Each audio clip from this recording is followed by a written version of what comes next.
I'm Sherilyn Mercado, 23 years old. Dating factory worker.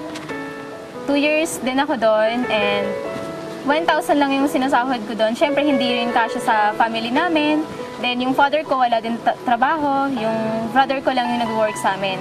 So, syempre, mahirap din kasi meron din akong mga pangangailangan.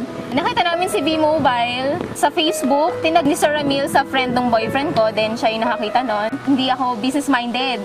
Ayoko rin nung nagsasalita sa mga tao. So, mahihain talaga ako.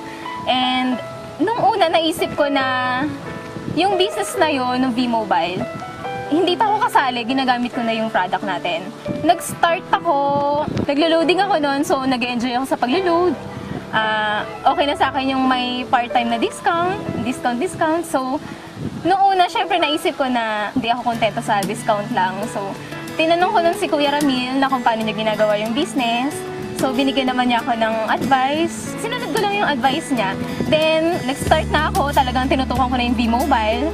So, first check ko sa V-Mobile, mga 10,000 din yon. So, first check ko pa lang yun. Ang dami ng pinaglaanan na yun. So, malaki talagang naitutulong sa akin ni V-Mobile. Sa family ko, sa sister ko, na nagpapaaral siya ng anak niya. Then, sa mga bills. So, ako na lahat na gumagastos sa bahay.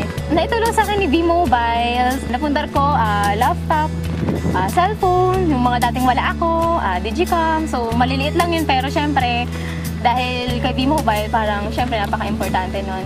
Tsaka, yung sa araw-araw namin, syempre hindi na mahirapan yung parents ko na humiram ng pera sa ibang tao, na umutang. Tapos, yung ate ko, natutulungan ko din. Then, sa sarili ko, nakakapag-savings na ako.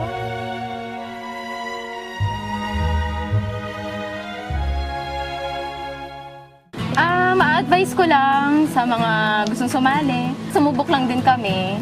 Talagang kailangan mo talaga magtiwala. Talagang sa una mahirap. Kasi, doon din ako nag-start eh. So, nahirapan ako. Nandun din yung times na parang ayoko na. So, sabi sa akin ng boyfriend ko na, sige, kung ayaw mo na, babalik ka ulit sa factory, hindi mo makakamit yan. Hindi ka na ganyan ngayon. So ako, syempre, parang gusto ko na umahon sa kahirapan. Tinuloy-tuloy ko lang din. Tsaka wala naman pong mawawala kung tuloy-tuloy mo lang yung business mo ngayon.